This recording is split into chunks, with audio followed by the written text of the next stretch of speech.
What's going on, guys? My name is Brad, aka iPod Memorizer 11, and I bring to you today yet another commentary on Black Ops 2.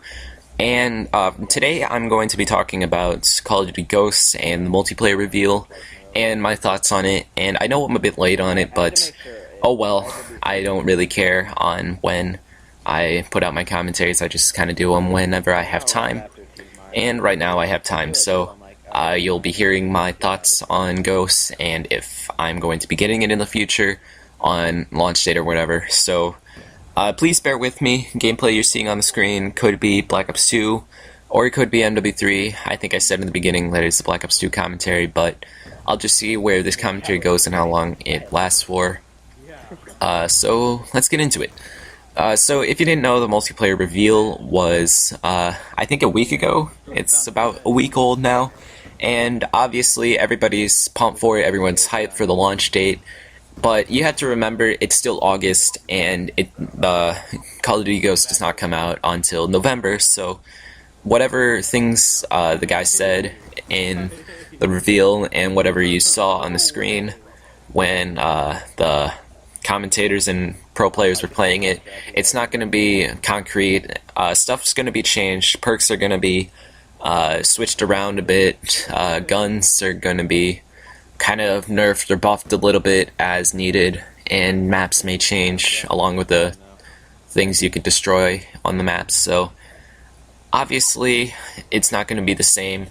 And I don't know who was speaking exactly, but I know the speaker for the reveal said there were no death streaks, but you have to remember, before MW3 came out, Robert Bowling had said before that there was no last stand, and we ended up having to get final stand and dead man's hand, which obviously that did not go down very well and made Robert Bowling quit. Everyone knows the story, but I'm definitely looking forward to Ghosts, of course, along with everyone else, but I just want to be on the lookout for whatever Infinity Ward is going to try and put in to cater to the newer players, because obviously not everyone started in Call of Duty 4 or whatever older Call of Duty that people are basically old fags on.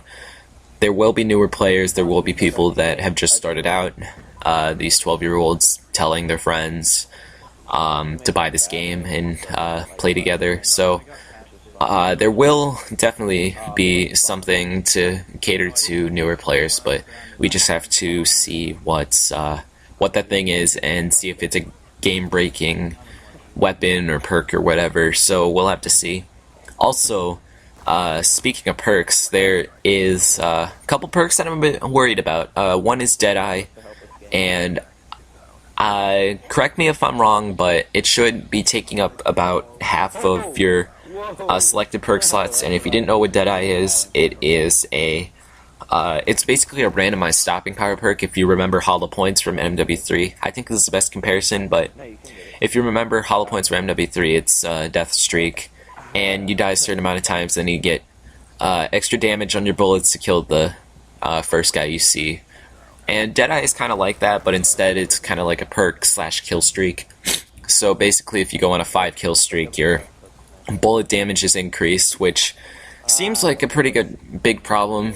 Obviously, the bigger YouTubers are probably going to use this perk to go for their gameplays early on, because most people will be kind of noobish at the game. They're still trying to get used to the guns and the recoil and the kick and stuff. So I definitely see this perk being overused quite a bit in the beginning, but I don't know if it's going to die down later on. It seems like it wouldn't, since it's a pretty good perk.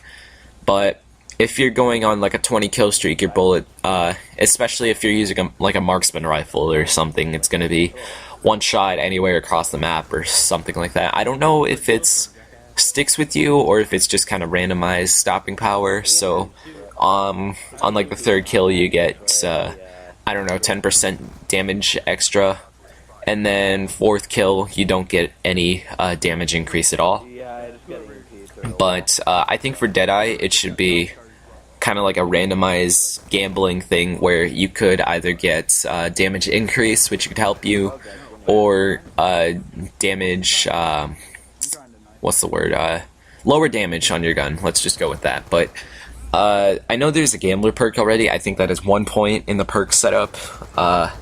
That gives you any perk in the list of perks, and I think it could give you perk you already have, which obviously won't do well, but you could get a perk like Deadeye or something useful without having to spend the points on it. It seems like a pretty decent idea, and I kind of want to see them do it for Deadeye as well, where you could get damage increase through lower damage.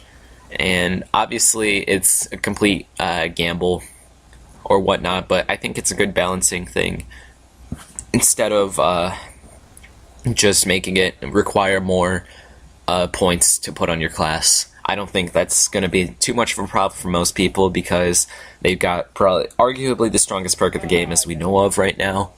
So we'll just have to see how that plays out. And another thing, this morning, if you didn't know, Infinity Ward, and also with the servers, I'm going to have to see how they're going to deal with the situation of people quitting out and then putting people in to substitute them. And it's like this really bad game in like Domination or Headquarters or something. So we'll just have to see on that.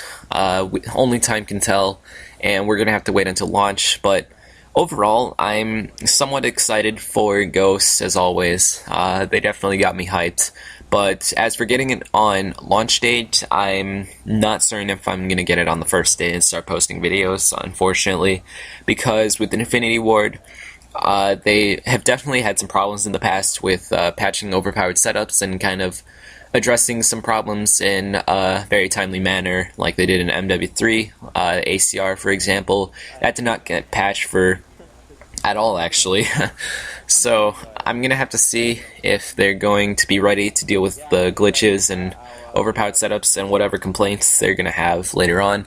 So I'm definitely gonna hold back on getting the game at first. And also, I forgot to mention this, I want to see if they're going to handle the snipers alright. By that meaning that it's a pretty solid game to quickscope in. I know MW3 was a really good game to quickscope in, even though I wasn't very good at it, nor did I really like it very much, but it was still a very solid game to quickscope in. I had a bit of fun doing it, rage-inducing but fun, but we're gonna have to see what they're gonna do for sniping, obviously, because I was listening to a couple commentators and they said that quickscoping was definitely something different, and also the snipers, the dual render scope, and the movement speed has changed on quickscoping, so your movement goes down if you're in the sight, so we're gonna have to see about that. And the reason I want snipers to be good in this game, because when I reach max prestige there's really nothing to do, because I have no use for going for gameplays, but I do have some fun going for clips and making montages out of it.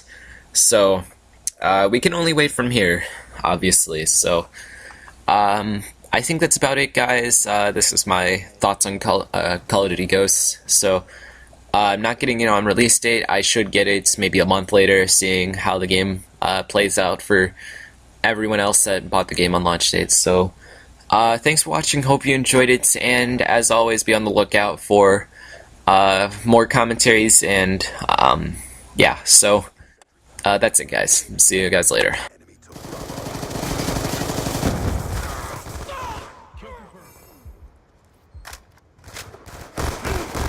Oh, are you kidding me? Two hit marks.